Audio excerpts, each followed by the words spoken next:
Ang palitaw, lulubog, lilitaw. Ito ang ingredients. Glutinous rice, nyog na kinayod ng lola nyo. Effort, di ba?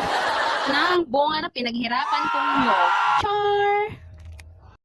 Sunod, tunawin natin sa tubig ang glutinous rice.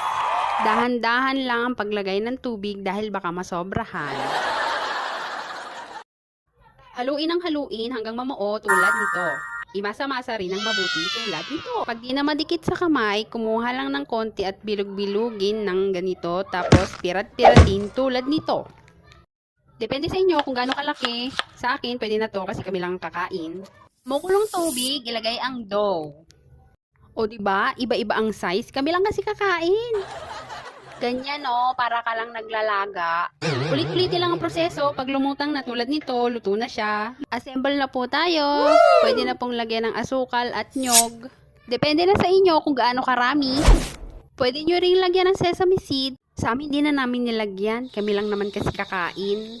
Tira-tira lang kasi to nung naginataang bilo-bilo kami.